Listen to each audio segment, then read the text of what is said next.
You follow the rules. You save, you budget, even invest a little. But money still feels like a constant struggle. Yet somehow, nobody talks about why so many people feel lost, even when they're doing what is right. Because the truth is, wealth isn't built on hustle alone. It's built on mastering just a few core skills most people were never taught. And in this video, I'm going to show you exactly what those skills are and how to use them to finally build financial peace. Hello, I'm Jonathan from Parent Portfolio, and I know what it feels like to be overwhelmed by money. When my wife and I were once buried under $250,000 in debt, we thought making six figures would solve everything. But it didn't. We didn't have a plan. But once we learned a few core financial skills, everything changed. And in today's video, I'm walking you through the 5 essential money skills everyone needs to master. These aren't fluff. These are the fundamentals, the ones that separate financial stress from financial peace. But before we dive in, make sure you like this video and subscribe to the channel if you haven't already, and hit the notification bell so you don't miss any of our updates. So 75% of adults say they know how to find their credit report.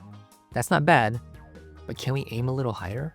Because knowing where it is isn't the same as checking it or understanding what to look for. Your credit report is basically your financial report card. It tells lenders, landlords, and sometimes even employers how trustworthy are you with your money. And it's used to determine things like your interest rates, your ability to rent an apartment, or even whether you can get a job offer.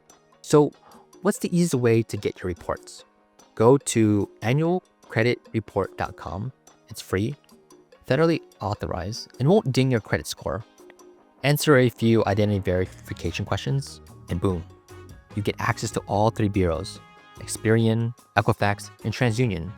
Now, here's the part most people miss, actually reviewing what's in there. Check your personal info, make sure your name, address, and accounts are correct. Here's what to look for. Look for accounts that you don't recognize. Look for late payments you didn't make. And check balances that seem off. Also, close accounts that are still open. Be sure to review those. If you spot something wrong, you can file a dispute directly with the credit bureau. They're required by law to investigate and respond, usually within 30 days. Oh, and while you can now pull your reports weekly, unless you're actively trying to rebuild your credit or monitoring for fraud, once or twice a year is enough. Remember, your credit report is your reputation on paper. And just like in real life, protecting your reputation is always worth the time. So only 59% of people feel confident making a monthly budget. And honestly, that explains a lot. When my wife and I finally started budgeting, we were shocked to realize we were wasting hundreds of dollars every month on things we didn't really care about. It wasn't about cutting out the fun. It was about finally seeing where our money was actually going. And that clarity, it gave us something we didn't have before, and that's control. So let's talk about how to build a budget that works for you, not the one that feels like punishment. Step 1, list your income. Add up every dollar that's coming in. Paychecks, side hustles, freelance gigs, rental income, and be sure to use your net income, what comes after taxes, and not your salary. Step 2, list your expenses. Start with essentials, rent, mortgage, groceries, utilities, insurance, transportation. Then include non-essentials like subscriptions, restaurants, and yes, your weekly coffee runs. Step 3, create a zero-based budget. I love this. This means your income minus expenses should equal 0 because every dollar should have a job. Some dollars go to bills, some go to savings, some towards debt payments, and some to fun. The goal isn't to hit 0 in your bank account. The goal is 0 unassigned dollars. Step 4, track your spending. Don't just create a budget, live by it. You can use a budgeting app like YNAB to track where your money actually goes, because what gets tracked gets changed. Now, a quick mind shift. Budgeting isn't about restriction, it's about intention. Want a fancy latte? A concert night out? A weekend getaway? That's fine. Just plan for it. A good budget doesn't say no to everything, it says yes on purpose. Also, give yourself a little grace. Your first budget probably won't be perfect. It takes about 3 months for most people to really get a hang of it. So don't feel bad. Don't quit just because 1 month didn't go your way. If you're budgeting as a couple, check in weekly with each other. Me and my wife, we have these money dates where we just spend about 15 minutes reviewing our budget and our spending. It's not just good for your finances, it's also good for your relationship. Bottom line, a budget is the foundation of every financial goal.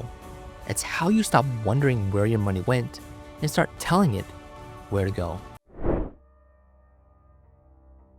So 57% of people say they know how to create a debt payoff plan. That sounds decent, right? Until you realize it means nearly half the country is winging it with something that can cost them thousands of dollars in interest. And I've been there.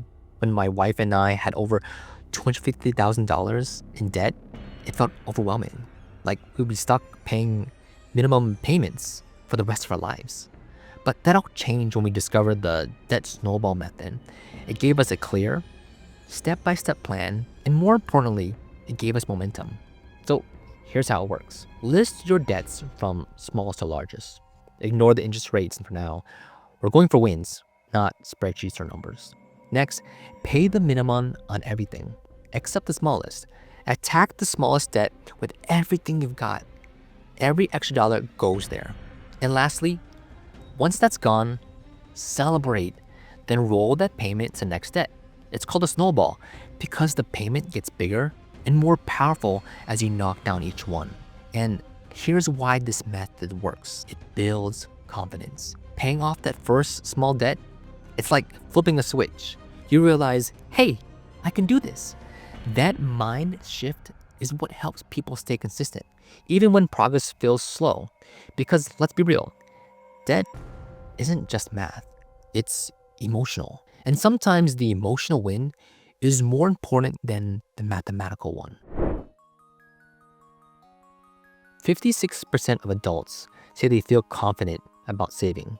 But let's be honest, knowing how to save and actually doing it are two different things. Because when it comes to money, behavior always beats knowledge. The truth is, saving money isn't complicated, but making it a consistent habit, that's the real challenge. We often think we'll start saving once we make more, but we've seen people earning $40,000 and $140,000 who both struggle to save. Why?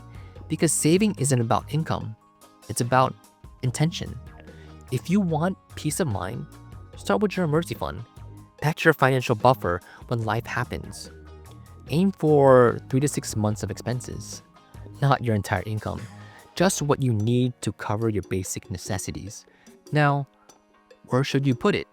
Not under the mattress for sure, not in a checking account where it's just gonna get spent, but put it in a high yield savings account where it earns some interest and stays separate but accessible when you need it. Only 27% of people say they know how to create an investment plan. Let that sink in. That means over 70% of people are saving blindly or not even investing at all. And honestly, it's not their fault. You weren't taught this in school. But here's the good news.